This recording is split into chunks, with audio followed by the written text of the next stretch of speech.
CBSE கல்வி திட்டத்தில் பயிலும் 10 மற்றும் 12ஆம் வகுப்பு மாணவர்கள் வருகை 75% குறைவாக இருந்தால் தேர்வு எழுத அனுமதிக்கப்பட மாட்டார்கள் என்று அறிவிக்கப்பட்டுள்ளது.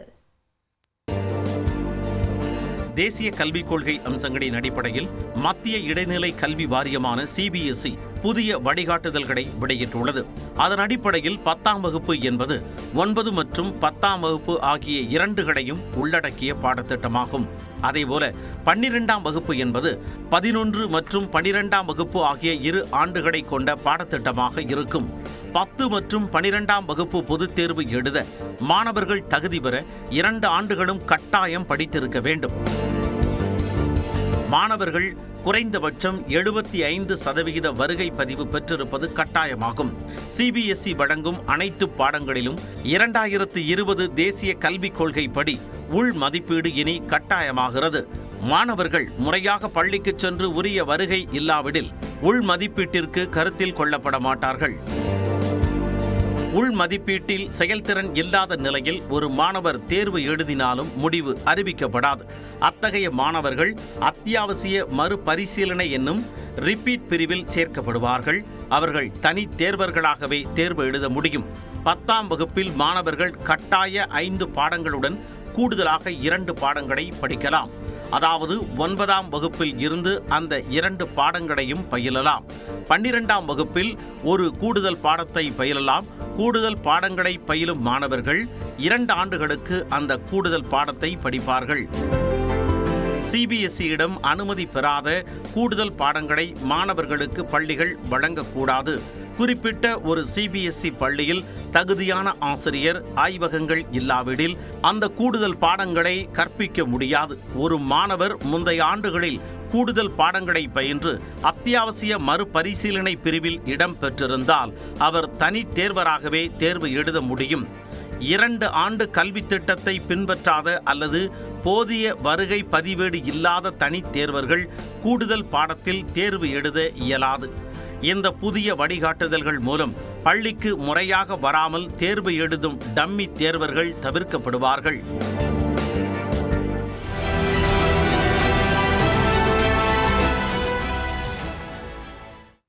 ஆட்சி அதிகாரத்தை விட தன்மானம்தான் முக்கியம் என கூறிய எடப்பாடி பழனிசாமி கைக்கூலிகளுக்கு விரைவில் முடிவு கட்டப்படும் என்று சூளுரைத்துள்ளார்.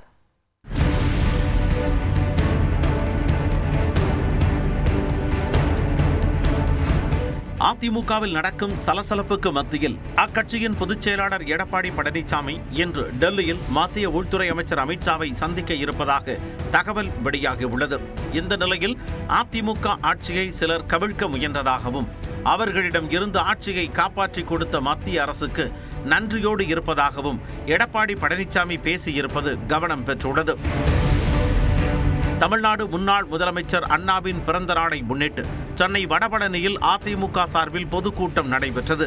இதில் பங்கேற்று பேசிய எடப்பாடி பழனிசாமி பல்வேறு விவகாரங்கள் குறித்து தொண்டர்கள் மத்தியில் மனம் திறந்தார். அதிமுகவை சிலர் அடிக்க பார்ப்பதாக குற்றம் சாட்டிய அவர் முன்னாள் அமைச்சர் செங்கோட்டையனை மறைமுகமாக சாடினார். எங்களுக்கு ஆட்சி அதிகாரம் இருப்பதை விட தன்மானம் தான் எங்களுக்கு முக்கியம். அது ஒரு முள் இம்மியளவு நான் விட்டு கொடுக்க மாட்டேன். சில பேரை கைக்கூலியாக வைத்துக் கொண்டு ஆட்டம் போட்டு இருக்கிறீங்க. அந்த கைக்கூலிகள் யார் என்று அடையாளம் காட்டப்பட்டு விட்டோம். அதுக்கு விரைவில் முடிவு கட்டப்படும். தொடர்ந்து பேசிய எடப்பாடி பழனிசாமி அதிமுக ஆட்சியை சிலர் கவிழ்க்க முயன்றதாக கூறி ஓ பன்னீர்செல்வம் மீது விமர்சனங்களை வீசினார். சில பேர் அனைத்து இந்திய அண்ணா திராவிட முன்னேற்ற கழக ஆட்சி கவிழ்ப்பதற்கு எதிர்த்து ஓட்டு போட்டாங்க. மன்னிச்சு அவர்களை அரவணைத்து துணை முதலமைச்சர் கொடுத்தோம், உயர்ந்த பதவி கொடுத்தோம். மீண்டும் அவர்கள் திருந்த பாடில்லை. புனிதமாக அதிமுக கோயிலாக இருக்கின்ற அந்த தலைமை கழகத்தை அடித்து நுரைக்கி மற்றவர்களை கட்சியில சேர்த்த வேணுமா? அது தொண்டனுடைய சொத்து. தலைமை கழகம் தொண்டனுடைய சொத்து. அதிமுகவின் 18 எம்எல்ஏக்களை கடத்தி சென்றதாக டிடிவி தினகரன் பெயரை குறிப்பிடாமல் குற்றம் சாட்டினார்.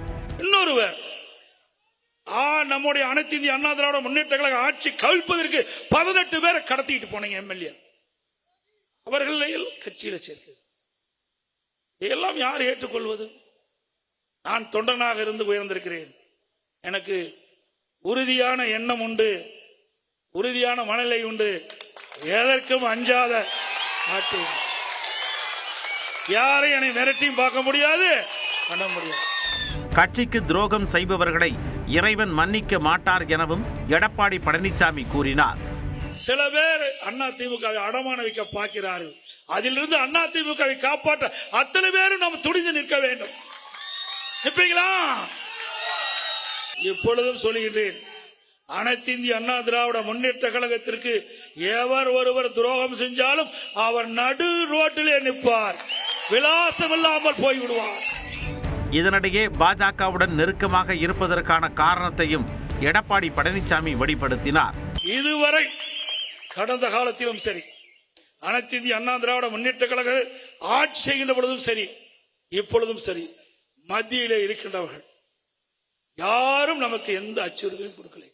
நமக்கு நன்மைதான் செய்தார்கள்.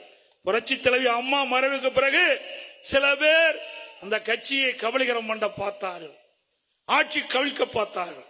அதை காப்பாற்றி கொடுத்தவர்களும் யார் என்று உங்களுக்கு தெரியும். மத்தியில் இருக்கின்றவர் நமக்கு காப்பாற்றி கொடுத்தார். நன்றியோடு நாங்கள் இருக்கிறோம்.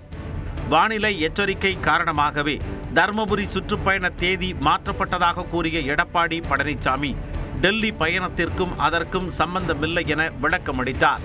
எடப்பாடி பழனிசாமியின் இந்த ஆவேச கருத்துக்கள் அதிமுகவில் ஒருங்கிணைப்பு என்ற பேச்சுக்கே இடமில்லை என்பதை வெளிப்படுத்துவதாகவே அரசியல் விமர்சகர்கள் கருதுகின்றனர்.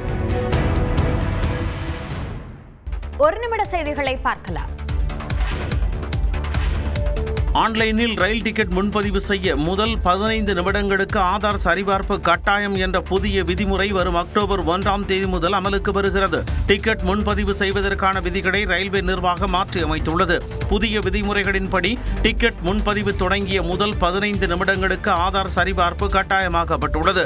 உண்மையான பயனர்கள் முன்பதிவு முறையில் பலன் பெறுவதற்காகவும் அங்கீகரிக்கப்படாத நபர்களால் நடைபெறும் முன்பதிவுகளை தடுக்கும் வகையிலும் இந்த நடைமுறை அக்டோபர் 1ஆம் தேதி முதல் அமலுக்கு வரவுள்ளது. அதே நேரம் அங்கீகரிக்கப்பட்ட ரயில்வே முகவர்களுக்கான 10 நிமிட கட்டுப்பாடு தொடர்ந்து அமலில் இருக்கும் என தெரிவிக்கப்பட்டுள்ளது. கடந்த ஜூலை 1ஆம் தேதி தட்கல் டிக்கெட் முன்பதிவுக்கு ஆதார் அடையாளம் கட்டாயமாக்கப்பட்ட நிலையில் தற்பொழுது ஜெனரல் டிக்கெட் முன்பதிவுக்கும் ஆதார் கட்டாயமாக்கப்பட்டுள்ளது. வருமான வரி கணக்கு தாக்கல் செய்வதற்கான காலக்கெடுவை ஒரு நாள் நீட்டித்து மத்திய நேரடி வரிகள் வாரியம் அறிவித்துள்ளது. மாத சம்பளதாரர்கள், இதர வருவாய் பிரிவினர் தாங்கள் ஈட்டிய வருமானத்திற்கு வரி கணக்கை தாக்கல் செய்வதற்கான காலக்கெடு ஜூலை 31 வரை அறிவிக்கப்பட்டு பின்னர் செப்டம்பர் 15 வரை நீட்டிக்கப்பட்டது. அதன்படி காலக்கெடு நேற்றுடன் நிறைவடையவிருந்த நிலையில் ஒரே நாளில் அதிகம் பேர் வருமான வரி கணக்கு தாக்கல் செய்ய முயன்றதால் ITR இணையதளம் முடங்கியது. இந்நிலையில் அதிகாலை 12 மணி முதல் 2:30 மணி வரை தொழில்நுட்ப கோளாறை சரி செய்வதற்கான பணிகள் நடைபெற்றது.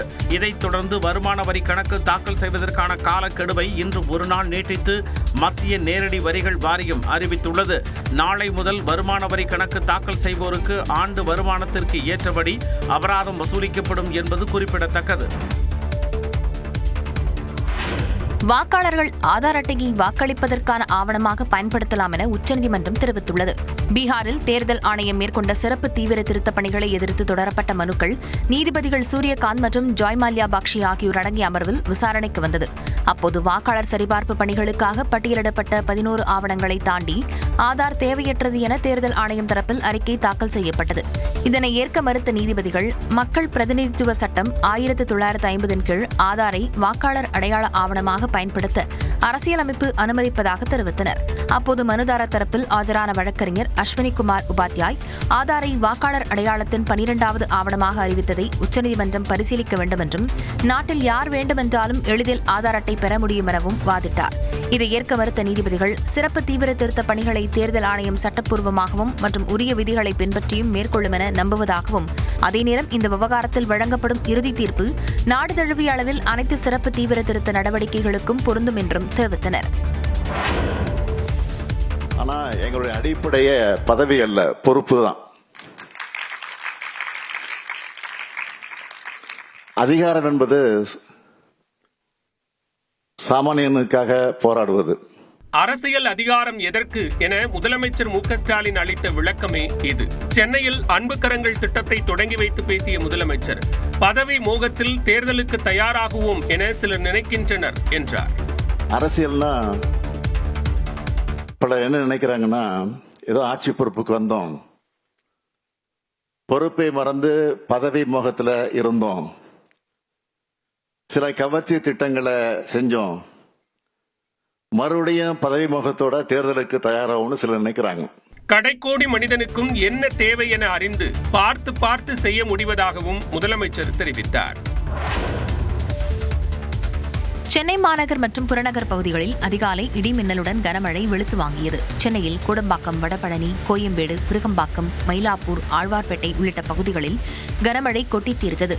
புறநகர் பகுதிகளான தாம்பரம், குரோம்பேட்டை, நெற்குன்றம், போரூர் உள்ளிட்ட இடங்களிலும் இடி மின்னலுடன் கனமழை வெளுத்து வாங்கியது.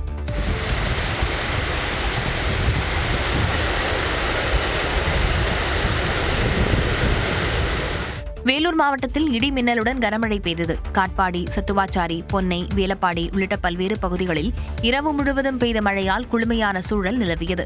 முன்னெச்சரிக்கை நடவடிக்கையாக பல இடங்களில் மின்சாரம் துண்டிக்கப்பட்டது.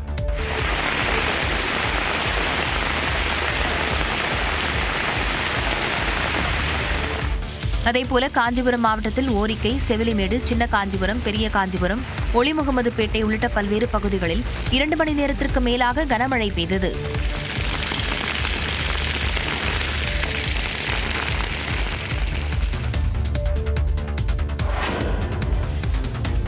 தென்னிந்திய பகுதிகளுக்கு மேல் வளிமண்டல மேலடுக்கு சுழற்சி காரணமாக தமிழ்நாட்டின் பல்வேறு பகுதிகளில் மழை பெய்தது. சிவகங்கை மாவட்டம் சிங்கமுனரி, தெக்கூர், காளாப்பூர், எஸ்பி மங்கலம், கோவில்பட்டி, சூரக்குடி, முறையூர் உள்ளிட்ட பகுதிகளில் 1 மணி நேரத்திற்கு மேலாக இடி மின்னலுடன் மழை கொட்டி தீர்த்ததால் வெயிலின் தாக்கம் குறைந்து மக்கள் சற்று நிம்மதியடைந்தனர்.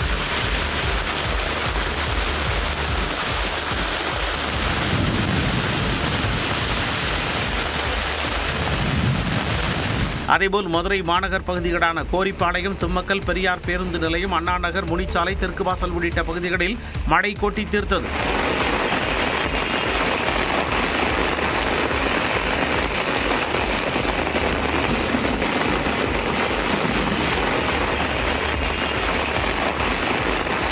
மேலும் ராணிப்பேட்டை மாவட்டத்திலும் ஆற்காடு, சிப்காட், வாலாஜாப்பேட்டை, முத்துக்கடை, விசாரம், ரத்னகிரி உள்ளிட்ட பகுதிகளிலும் மழை பெய்தது.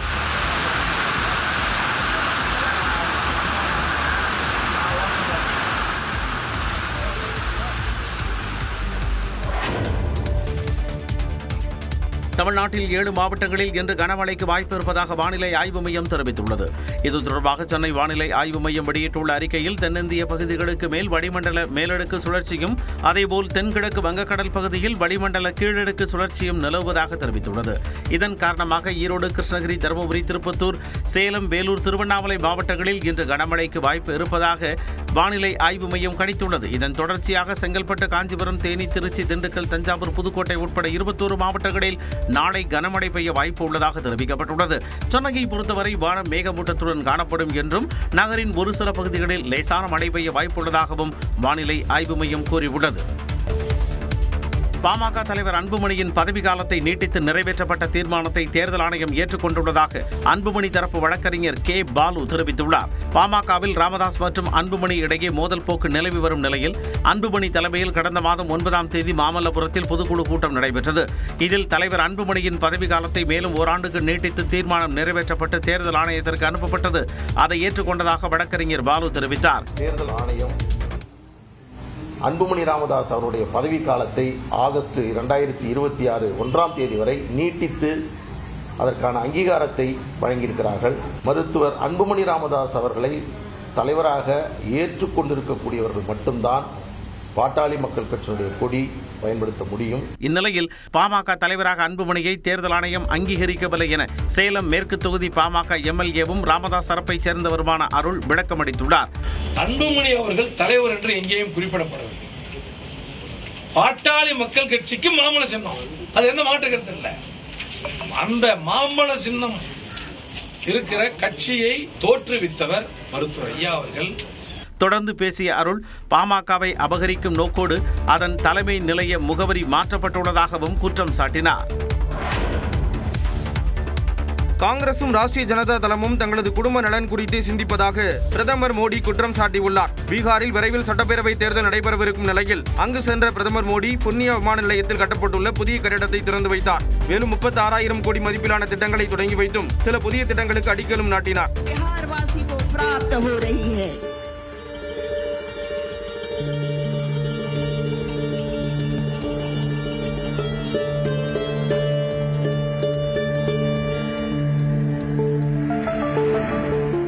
பட்ஜெட்டில் அறிவிக்கப்பட்டபடி தாமரை விதையான மக்கானா வாரியத்தையும் தொடங்கி வைத்தார். साथियों, आरजेडी और कांग्रेस के लिए सिर्फ अपने परिवार की चिंता ही सबसे बड़ा काम है. ये लोग कभी आपके परिवार की चिंता नहीं करेंगे, लेकिन मोदी के लिए आप सब ही मोदी का परिवार है.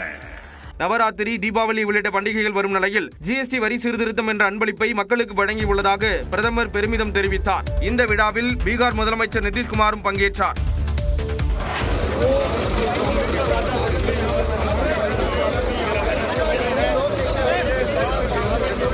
பஞ்சாபில் வெள்ளத்தால் பாதிக்கப்பட்ட பகுதிகளை பார்வையிடத்தான் இப்படி டிராக்டரில் செல்கிறார் ராகுல் காந்தி. வட மாநிலங்களை புரட்டி போட்டு வரும் கனமழை பஞ்சாபையும் விட்டு வைக்கவில்லை. மாநிலத்தின் பல பகுதிகளில் கனமழையால் வெள்ளம் ஏற்பட்டது. பலர் தங்களது உடைமைகளை இழந்து தவிக்கும் நிலையில் ஏராளமானோர் முகாம்களில் தங்க வைக்கப்பட்டுள்ளனர். இந்நிலையில் மக்களவை எதிர்க்கட்சித் தலைவரும் காங்கிரஸ் மூத்த தலைவருமான ராகுல் காந்தி வெள்ள பாதிப்புகளை நேரில் சென்று பார்வையிட்டார். கரடுமுரடான சாலைகளில் டிராக்டரில் அமர்ந்து பயணித்த அவர் குர்தாஸ்பூர் பகுதியில் வெள்ள பாதிப்பு குறித்து கேட்டறிந்தார்.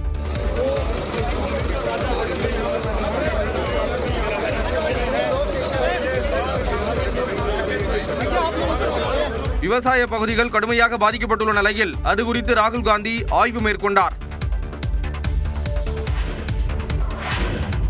வக்பு சட்ட திருத்தத்தின் சில பிரிவுகளுக்கு உச்சநீதிமன்றம் இடைக்கால தடை விதித்துள்ளது. வக்பு சட்டத்தில் மத்திய அரசு கொண்டு வந்த திருத்தங்களுக்கு எதிராக உச்சநீதிமன்றத்தில் பல்வேறு மனுக்கள் தாக்கல் செய்யப்பட்டன. அனைத்து தரப்பு வாதங்களையும் கேட்ட தலைமை நீதிபதி PR கவாய் தலைமையிலான அமர்வு இடைக்கால உத்தரவை பிறப்பித்துள்ளது. அதன்படி வக்பு சட்டத்திற்கு முழுமையாக தடை விதிக்க எந்த முகாந்திரமும் இல்லை என்று மறுப்பு தெரிவித்துள்ளது. அதே நேரம் குடிமக்களின் உரிமை குறித்து முடிவெடுக்க ஆட்சியரை அனுமதிக்க முடியாது என்று குறிப்பிட்ட நீதிபதிகள் வக்பு நிலம் தொடர்பாக முடிவெடுக்க ஆட்சியருக்கு அதிகாரம் தரும் விதிக்கு இடைக்கால தடை விதித்து உத்தரவிட்டனர். இதேபோன்று வக்பு வாரியத்திற்கு சொத்து வழங்க 5 ஆண்டு இஸ்லாம் மதத்தை பின்பற்றுபவராக இருக்க வேண்டும் என்ற நிபந்தனைக்கு தடை விதிக்கப்பட்டது. மத்திய வக்பு வாரியத்தில் இஸ்லாமியர் அல்லாத உறுப்பினர்கள் 4 பேரும், மாநில வக்பு வாரியத்தில் இஸ்லாமியர் அல்லாத உறுப்பினர்கள் 3 பேரும் இருக்கலாம் என்றும் நீதிபதிகள் உத்தரவிட்டனர். மேலும் வக்பு வாரியத்தின் தலைமை நிர்வாக அதிகாரி ஒரு முஸ்லிமாக இருக்க வேண்டும் என்றும் நீதிபதிகள் அறிவுறுத்தினர். வன்டாரா மறுவாழ்வு மையத்துக்கு விதிமுறைகளின்படியே விலங்குகள் வாங்கப்பட்டிருப்பதாக சிறப்பு புலனாய்வு குழு சமர்ப்பித்த அறிக்கையை உச்சநீதிமன்றம் ஏற்றுக்கொண்டுள்ளது. குஜராத் மாநிலம் ஜாம்நகரில் வன்டாரா வனவிலங்குகள் பாதுகாப்பு, மீட்பு மற்றும் மறுவாழ்வு மையம் செயல்பட்டு வருகிறது. இந்த மறுவாழ்வு மையத்தை ரிலையன்ஸ் அறக்கட்டளை நடத்தி வருகிறது. இங்கு வெளிநாடுகளில் இருந்து சட்டவிரோதமாக விலங்குகள் முறைகேடாக வாங்கப்பட்டதா என்பது குறித்து விசாரணை நடத்த சிறப்பு புலனாய்வு குழுவை உச்சநீதிமன்றம் நியமித்தது.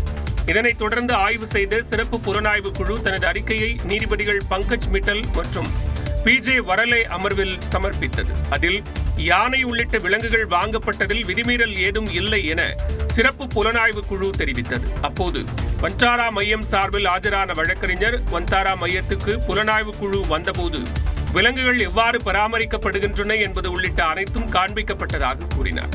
இதனையடுத்து நீதிபதி மிட்டல் சிறப்பு புலனாய்வு குழு அளித்த அறிக்கையில் தாங்கள் திருப்தி அடைவதாக கூறினார். SIT அளித்த அறிக்கையை முழுமையாக ஏற்றுக்கொள்கிறோம் என்றும் இதுபோன்ற ஆட்சேபனைகளை எழுப்ப யாரையும் அனுமதிக்க மாட்டோம் எனவும் தெரிவித்தார். நமது நாட்டிற்கு பெருமை என்று நினைக்கும் சில விஷயத்திற்கு தேவையின்றி சாயங்களை பூசிவிடக் கூடாது என்று கூறிய நீதிபதி நாட்டிற்கு நல்ல விஷயங்கள் நடத்த அனுமதியுங்கள் என்றார். யானைகளை சட்ட விதிகளுக்கு உட்பட்டு வாங்கி அதனை முறையாக பராமரித்தால் என்ன தவறு என்றும் நீதிபதி மிட்டல் கேள்வி எழுப்பினார்.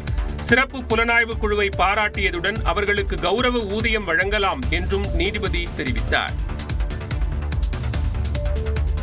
போத்தீஸ் நிறுவனம் தொடர்பான இடங்களில் வருமான வரித்துறை நடத்திய சோதனையில் 18 கோடி ரூபாய் ரொக்கம் பறிமுதல் செய்யப்பட்டிருப்பதாக தகவல் வெளியாகியுள்ளது. ஸ்ரீவில்லிபுத்தூரில் முதலில் தொடங்கப்பட்ட போத்தீஸ் ஜவுளி நிறுவனம் நெல்லை, சென்னை, கோவை, மதுரை, நாகர்கோவில், புதுச்சேரி என்று பல நகரங்களுக்கு விரிவடைந்தது. கடந்த 12ஆம் தேதி முதல் போத்தீஸ் நிறுவனங்கள் மற்றும் அதன் உரிமையாளர்கள் வீடுகளில் வருமான வரித்துறை அதிகாரிகள் சோதனை மேற்கொண்டனர். இந்த சோதனையின் போது 18,20,00,000 ரூபாய் பறிமுதல் செய்யப்பட்டிருப்பதாக தகவல் வெளியாகியுள்ளது. இதேபோல சுமார் 12 கோடி ரூபாய் மதிப்புள்ள 10 கிலோ தங்கமும் கைப்பற்றப்பட்டிருப்பதாக கூறப்படுகிறது. மேலும் நூற்றுக்கணக்கான கோடி ரூபாய்க்கு முறையாக வருமான வரி செலுத்தாமல் இருப்பதும் கண்டுபிடிக்கப்பட்டிருப்பதாக தகவல் வெளியாகியுள்ளது. இந்தியாவுடன் மீண்டும் வர்த்தக பேச்சுவார்த்தையில் ஈடுபட அமெரிக்க அதிகாரிகள் டெல்லி வந்துள்ளனர். இந்தியா அமெரிக்கா இடையிலான வர்த்தக பேச்சுவார்த்தை 5 கட்டங்களாக தொடர்ந்த நிலையில் அமெரிக்காவின் கோரிக்கையான இந்தியாவின் வேளாண் மற்றும் பால் பண்ணை துறையை திறந்துவிட மத்திய அரசு மறுப்பு தெரிவித்தது. இந்திய பொருட்களுக்கு அமெரிக்கா 50% வரி விதித்தது. இந்தியாவுடன் தொடர்ந்து பேச்சுவார்த்தை நடத்தி வர்த்தக தடையை நீக்க நடவடிக்கை எடுக்கப்படும் என அமெரிக்க அதிபர் டிரம்ப் தெரிவித்திருந்தார். அதன்படி வர்த்தக பேச்சுவார்த்தை நடத்த அமெரிக்க பிரதிநிதி பிரெண்டான் லெஞ்ச் மற்றும் குழுவினர் இந்தியா வந்துள்ளனர். இந்திய வர்த்தகத்துறை சிறப்பு செயலாளர் ராஜேஷ் அகர்வாலுடன் அமெரிக்க பிரதிநிதிகள் குழு பேச்சுவார்த்தை நடத்த திட்டமிட்டுள்ளது. தூதரக அதிகாரிகள் மற்றும் அமைச்சர்கள் மட்டத்தில் இந்த பேச்சுவார்த்தை நடைபெறும் என்றும் அதே நேரம் இந்த பேச்சுவார்த்தை அதிகாரப்பூர்வமற்றது என்றும் தெரிவிக்கப்பட்டுள்ளது. உஸ்பெகிஸ்தானில் நடைபெற்ற கிராண்ட் ஸ்விஸ் செஸ் தொடரில் சாம்பியன் பட்டம் வென்று தமிழ்நாடு வீராங்கனை வைஷாலி சாதனை படைத்தார். உஸ்பெகிஸ்தானில் கடந்த 2ஆம் தேதி முதல் செஸ் தொடர் நடைபெற்ற நிலையில் மொத்தம் 11 சுற்றுகளில் விளையாடிய கிராண்ட் மாஸ்டர் வைஷாலி 6 வெற்றி 4 டிரா 1 தோல்வி என மொத்தம் 8 புள்ளிகள் பெற்று சாம்பியன் பட்டத்தை கைப்பற்றினார். கடந்த ஆண்டும் கிராண்ட் ஸ்விஸ் தொடரில் வைஷாலி சாம்பியன் பட்டம் வென்ற நிலையில் தொடர்ந்து 2வது முறையாக சாம்பியன் பட்டத்தை கைப்பற்றி சாதனை படைத்தார். இந்த வெற்றியின் மூலம் 2026ஆம் ஆண்டு உலக சாம்பியன்ஷிப் செஸ் கேண்டிடேட் தொடருக்கு வைஷாலி தகுதி பெற்றுள்ளார். வின் பண்ணியிருக்கேன். இது மூலிமா நெக்ஸ்ட் இயர் நடக்கிற உமன் கேண்டிடேட்ஸ்க்கு செலக்ட் ஆகிருக்கேன். இது ரொம்ப சந்தோஷமாக இருக்குது. அண்ட் நெக்ஸ்ட் இயர் கேண்டிடேட்ஸ்க்கு ரொம்ப எக்ஸைட்டடாக இருக்கேன். சாம்பியன் பட்டம் வென்ற வைஷாலிக்கு தமிழ்நாடு முதலமைச்சர் மு.க. ஸ்டாலின் வாழ்த்து தெரிவித்துள்ளார். கிராண்ட் மாஸ்டர் வைஷாலியின் வெற்றி வெறும் தனிப்பட்ட மைல்கல் மட்டுமல்லாமல் சென்னைக்கும் தமிழ்நாட்டிற்கும் உலக அரங்கில் தங்கள் கனவுகளை பிரதிபலிப்பதை காணும் எண்ணற்ற பெண்களுக்கு ஒரு கொண்டாட்டம் என முதலமைச்சர் மு.க. ஸ்டாலின் தெரிவித்துள்ளார். சென்னையில் நாய்க்கடிக்கு தடுப்பூசி செலுத்திக் கொண்டவர் ராபிஸ் தாக்கி உயிரிழந்த நிலையில் தடுப்பூசி செலுத்திய போதும் அரிதாக ராபிஸ் பரவ வாய்ப்புள்ளதாக மருத்துவர்கள் அதிர்ச்சி தகவலை தெரிவித்துள்ளனர். சென்னை ராயப்பேட்டையைச் சேர்ந்த ஆட்டோ ஓட்டுநர் முகமது நசுருதீன் கடந்த ஜூலை மாதம் நாய் கடித்ததாக அரசு மருத்துவமனையில் ரேபிஸ் தடுப்பு ஊசி செலுத்தியுள்ளார். இருப்பினும் திடீர் உடல்நலக் குறைவால் மருத்துவமனையில் அனுமதிக்கப்பட்ட முகமது நசுருதீனுக்கு ரேபிஸ் பாதிப்பு கண்டறியப்பட்ட நிலையில் சிகிச்சை பலனின்றி அவர் உயிரிழந்தார். தடுப்பூசி செலுத்திய 40 நாட்களுக்கு பின் ரேபிஸ் பாதித்து நசுருதீன் உயிரிழந்தது தடுப்பூசி போட்ட பிறகும் தொற்று பாதிப்பு ஏற்படுமா என்ற அச்சத்தை ஏற்படுத்தியது. இந்நிலையில் தடுப்பூசி செயல்திறனை பொறுத்து ரேபிஸ் பாதிப்பு ஏற்பட வாய்ப்புள்ளதாகவும் நாய் கடித்த 24 மணி நேரத்திற்குள் தடுப்பூசி செலுத்துவது சாலச் சிறந்தது என்றும் மருத்துவர்கள் கூறுகின்றனர். ஒன்று, அந்த வேக்சின்ஸோடைய நம்ம அந்த கோல்ட் செயின் ஸ்டோரேஜ்னு சொல்லுவோம். அந்த வேக்சின்ஸ் ப்ரொடக்ஷன்ல இருந்து அதை ஸ்டோர் பண்ணி நம்ம அந்த ஹாஸ்பிட்டல் கொண்டு வந்து ஹாஸ்பிட்டலில் நம்ம பேஷண்ட்க்கு கொடுக்குற இந்த கோல்ட் செயின் ஸ்டோரேஜை அதை ஒரு ப்ராப்பராக நம்ம ஃபாலோ பண்ணாதான் அந்த வேக்சின்ஸோடைய குவாலிட்டி உங்களுக்கு அது நல்லா இருக்கும். அதோட எஃபெக்டிவ் உங்களுக்கு சரியா இருக்கும். ஸோ இங்கே நடுவில் எங்கேயாவது அந்த கோல்ட் செயின் ஸ்டோரேஜ் ப்ராப்பராக ஃபாலோ பண்ணாம இருந்தாங்க, அந்த டெம்பரேச்சர் சரியா ஃபாலோ பண்ணாம இருந்தாங்கன்னா அந்த வேக்சினோட எஃபிகசி உங்களுக்கு குறைறதுக்கான வாய்ப்புகள் நிறைய இருக்கு. நாய் வளர்ப்பவர்கள் நாய் கடிக்கான தற்காப்பு தடுப்பூசியை செலுத்திக் கொள்ளுமாறும் அதே நேரம் நாய் கடித்தவுடன் அந்த இடத்தை சுத்தமான நீரில் கழுவிவிட்டு உடனடி சிகிச்சை எடுத்துக் கொள்வதன் மூலம் 100% ரேபிஸ் பாதிப்பை தடுக்க முடியும் என்றும் மருத்துவர்கள் கூறுகின்றனர். இந்த வேக்சின்ஸ் எல்லாம் இடுப்புல போடுவாங்க. எல்லா ஊசியும் நம்ம இடுப்புல எடுக்கிற மாதிரி வேக்சினையும் இடுப்புல எடுக்கக்கூடாது. யூஸ்வலா வேக்சின்ஸ் இந்த தடுப்பூசி எல்லாமே கையில கொடுக்கணும். இந்த டெல்டாய்ட் மசில் அப்படின்னு சொல்லுவாங்க, அந்த இடத்துலதான் இந்த தடுப்பூசியை கொடுக்கணும். That is very very important. In adults it's given in the hand and little children யாருக்கு இந்த டெல்டாய்ட் மசில் இல்லையோ அவங்களை காலில் கொடுப்பாங்க, ஆன்டீரியர் தாயில கொடுப்பாங்க, ஆன்டீரியோ லேட்டரல் தாய் அப்படின்னு சொல்லுவாங்க. இந்நிலையில் தமிழ்நாட்டில் கடந்த 8 மாதங்களில் நாய்க்கடியால் ஏறத்தாழ 3,60,000 பேர் பாதிக்கப்பட்டுள்ளதாக பொது சுகாதாரத்துறை தெரிவித்துள்ளது. ரேபிஸ் பாதிப்பால் 22 பேர் உயிரிழந்த நிலையில் நாய் இனப்பெருக்கத்தை கட்டுப்படுத்தவும் ரேபிஸ் உயிரிழப்பை குறைக்கவும் தொடர் நடவடிக்கை எடுத்து வருவதாக பொது சுகாதாரத்துறை கூறியுள்ளது. நியூஸ் 8 தமிழ்நாடு தொலைக்காட்சி செய்திகளுக்காக செய்தியாளர் தமிழரசி மற்றும் ரகுவரன். எக்ஸ்பிரஸ் 8 செய்திகளை பார்க்கலாம். டெல்லியில் மத்திய அமைச்சர் அமித்ஷாவை எடப்பாடி பழனிசாமி சந்திக்க உள்ளதாக தகவல் வெளியாகியுள்ளது. அதிமுகவில் நிலவும் சலசலப்புக்கு மத்தியில் அதிமுக பொதுச் செயலாளர் எடப்பாடி பழனிசாமி டெல்லி சென்றுள்ளார். சென்னை விமான நிலையத்திலிருந்து இன்று காலை டெல்லி புறப்பட்ட அதிமுக பொதுச் செயலாளர் எடப்பாடி பழனிசாமி தமிழ்நாடு இல்லத்தில் சிறிது நேரம் ஓய்வெடுக்கிறார். பிறகு பிற்பகல் 12 மணியளவில் குடியரசு துணைத் தலைவர் CP ராதாகிருஷ்ணனை சந்திக்க உள்ளதாக கூறப்படுகிறது. இதைத் தொடர்ந்து மாலை 4 மணியளவில் மத்திய உள்துறை அமைச்சர் அமித்ஷாவை சந்தித்து பேச உள்ளதாக தகவல் வெளியாகியுள்ளது. தஞ்சாவூர் மாவட்டம் ஒரத்தநாட்டில் நடைபெற்ற தேமுதிக நிர்வாகிகள் கூட்டத்திற்கு அதிக அளவிலானோர் வராததால் கட்சியின் பொதுச் செயலாளர் பிரேமலதா கடும் கோபமுற்று பேசினார். ஒரத்தநாட்டில் தஞ்சாவூர் மற்றும் ஒரத்தநாடு சட்டமன்றங்களின் பூத் கமிட்டி மாநாடு நடைபெற்றது. அப்போது நிகழ்ச்சி நடந்த அரங்கு காலியாக இருந்தது. இதனால் அதிர்ச்சியடைந்த பிரேமலதா நிர்வாகிகளை கடிந்து கொண்டார். எல்லாரும் வேலைக்கு போயிட்டாங்க. இதுவே தஞ்சாவூர்ல முதல்வரும் கடைசியாவும் இப்படி ஒரு கூட்டத்துல நான் பேசுவது இதுவே முதல், இதுவே கடைசியா இருக்கணும் அப்படின்னு உங்க எல்லாத்தையுமே நான் கேட்டுக்கிறேன். கிருஷ்ணகிரி மாவட்டம் காரண்டப்பள்ளியில் விவசாய தோட்டத்திற்குள் நுழைந்த காட்டு யானை தக்காளி பயிரை மிதித்து சேதப்படுத்தியது. விவசாயி வெங்கடேஷ் 1 ஏக்கர் பரப்பளவில் தக்காளி பயிரிட்ட நிலையில் நள்ளிரவில் தோட்டத்திற்குள் புகுந்த ஒற்றை காட்டு யானை பயிர்களையும் அங்கிருந்த விவசாய உபகரணங்களையும் சேதப்படுத்தியது. சேதமான பயிர்களுக்கு நிவாரணம் வழங்க கோரியும் யானையை மீண்டும் மரத்திற்குள் விரட்டவும் வெங்கடேஷ் கோரிக்கை விடுத்துள்ளார். மயிலாடுதுறை அருகே காதலுக்கு பெண் வீட்டார் எதிர்ப்பு தெரிவித்து வந்த நிலையில் இளைஞர் மர்ம நபர்களால் வெட்டி கொலை செய்யப்பட்ட சம்பவம் அரங்கேறியுள்ளது. அடியமங்கலம் பகுதியைச் சேர்ந்தவர் வைரமுத்து என்ற இளைஞர் அதே பகுதியைச் சேர்ந்த பெண்ணை 10 ஆண்டுகளாக காதலித்து வந்துள்ளார். இதற்கு பெண் வீட்டார் எதிர்ப்பு தெரிவித்த நிலையில் இருவரும் பதிவு திருமணம் செய்ய திட்டமிட்டிருந்தனர். வேலை முடிந்து வீடு திரும்பிய வைரமுத்துவை இளைஞர்கள் ஓட ஓட விரட்டி கொலை செய்துள்ளனர். திருப்பூர் அருகே டிக்கெட் எடுக்க கூறியதால் ஆத்திரத்தில் பேருந்து கண்ணாடியை உடைத்த போதை ஆசாமியை காவல்துறையினர் கைது செய்தனர். சேலம் நோக்கி பேருந்து சென்றபோது ஆனைமலையைச் சேர்ந்த ஆறுமுகம் மதுபோதையில் டிக்கெட் எடுக்க மறுத்ததாக கூறப்படுகிறது.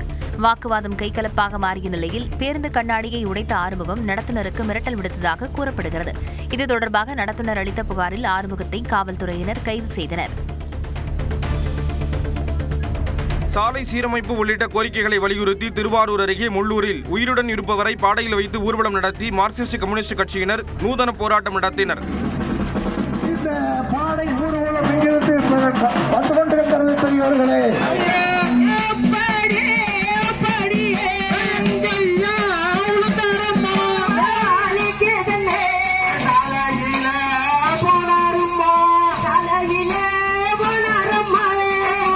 முதல் தேசிங்கராஜபுரம் வரை நடைபெற்ற சாலை பணி முழுமை பெறாமல் உள்ளதால் அடிக்கடி விபத்து ஏற்படுவதாக கூறப்படுகிறது. பிரதமர் வீடு திட்டத்தில் ஒப்பந்ததாரர்கள் முறைகேடு செய்வதாக குற்றம் சாட்டியும் போராட்டம் நடந்தது.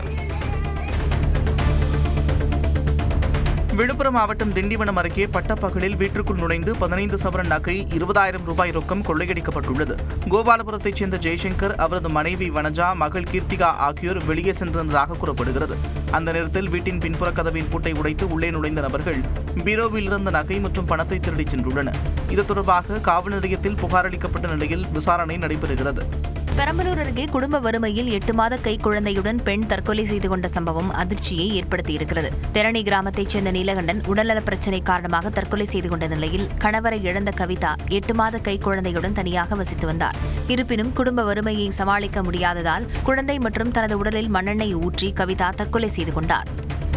சட்ட நிபுணர்களுடனான ஆலோசனைக்கு பின் சீகூர் பகுதியில் யானை வழித்தடத்தில் உள்ள 38 தனியார் விடுதிகளை இடிக்க நடவடிக்கை எடுப்பதாக நீலகிரி மாவட்ட ஆட்சியர் லட்சுமி பவ்யா தண்ணீரு தெரிவித்துள்ளார். யானை வழித்தடத்தில் உள்ள தனியார் விடுதிகளை இடிப்பது தொடர்பான வழக்கில் சென்னை உயர்நீதிமன்றம் கடந்த சில நாட்களுக்கு முன்பு தீர்ப்பளித்துள்ளது. இது தொடர்பாக செய்தியாளர்களுக்கு பேட்டியளித்த நீலகிரி ஆட்சியர் லட்சுமி பவ்யா தண்ணீரு யானைகள் வழித்தடம் குறித்து டிஜிட்டல் வரைபடம் தயாரிக்கப்பட்டு இருப்பதாகவும் அதில் சில குழப்பங்கள் இருப்பதாக கூறினார்.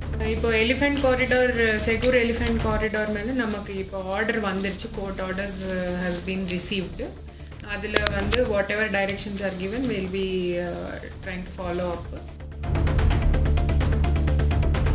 சேலம் மாவட்டம் காக்காபாளையம் அருகே இரும்பு தொழிற்சாலை அமைக்க எதிர்ப்பு தெரிவித்து மகுடஞ்சாவடி காவல் நிலையத்தை பொதுமக்கள் முற்றுகையிட்டனர். கூடலூர் ஊராட்சி பகுதியில் இரும்பு தொழிற்சாலை அமைக்க கடந்த 1 வாரத்திற்கு முன்பு பணிகள் மேற்கொள்ளப்பட்டன. அதற்கு பகுதி மக்கள் கடும் எதிர்ப்பு தெரிவித்தனர். இதனால் தொழிற்சாலை அமைக்கும் பணி கைவிடப்பட்டது. இந்நிலையில் காக்காபாளையத்தில் அந்த ஆலையை அமைக்க முடிவு செய்யப்பட்டதாக தெரிகிறது. இந்த தொழிற்சாலையால் தொற்றுநோய் ஏற்படும் அபாயம் உள்ளதாக கூறி காவல் நிலையத்தை முற்றுகையிட்டு மக்கள் போராட்டம் நடத்தினர்.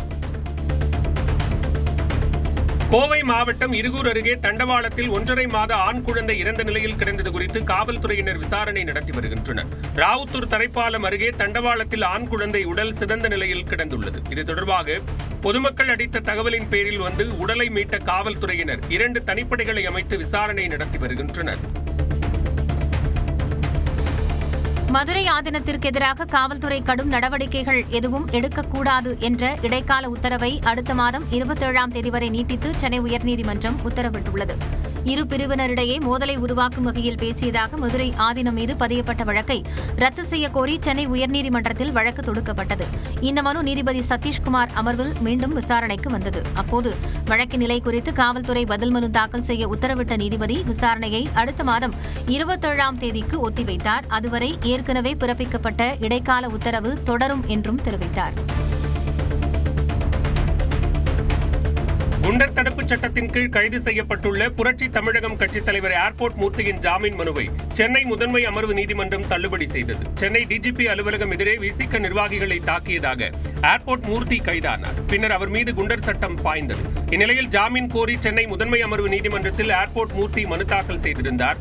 இதனை விசாரித்த நீதிபதி கார்த்திகேயன் குண்டர் தடுப்புச் சட்டத்தில் சிறையில் அடைக்கப்பட்டுள்ளதால் ஜாமீன் தர முடியாது என கூறி மனுவை தள்ளுபடி செய்து உத்தரவிட்டார். கொடைக்கானல் மலைப்பகுதியில் பெய்த மழையால் கேரட் விளைச்சல் அதிகரித்து விலை குறைந்ததால் விவசாயிகள் கவலையடைந்துள்ளனர்.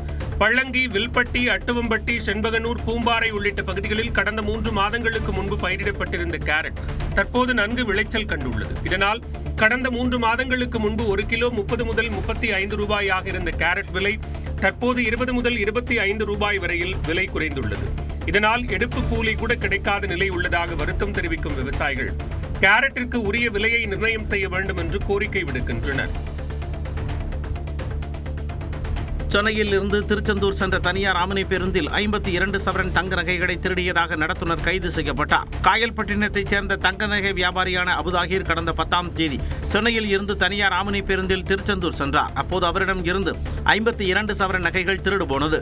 இதுகுறித்து அபுதாகிர் அளித்த புகாரின் பேரில் ஆறுமுகநேரி காவல் நிலைய போலீசார் விசாரணை நடத்தியதில் பேருந்தின் நடத்துனர் மகேஷ் நகைகளை திருடியதும் அதனை 5 பேருடன் பங்கு போட்டதும் தெரியவந்தது.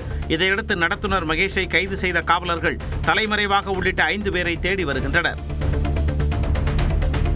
ஆசிய கோப்பை கிரிக்கெட் தொடரில் இந்தியா முதல் அணியாக சூப்பர் 4 சுற்றுக்கு தகுதி பெற்றது. அபுதாபியில் நேற்று நடைபெற்ற 7வது லீக் ஆட்டத்தில் ஐக்கிய அரபு அமீரகத்திடம் 42 ரன்கள் வித்தியாசத்தில் தோல்வியை தழுவிய ஓமன் அணி அடுத்த சுற்று வாய்ப்பை இழந்து தொடரை விட்டு வெளியேறியது. இதன் மூலம் பி பிரிவில் 4 புள்ளிகளுடன் முதலிடத்தில் உள்ள இந்திய அணி நேரடியாக சூப்பர் 4 சுற்றுக்கு தகுதி பெற்றது.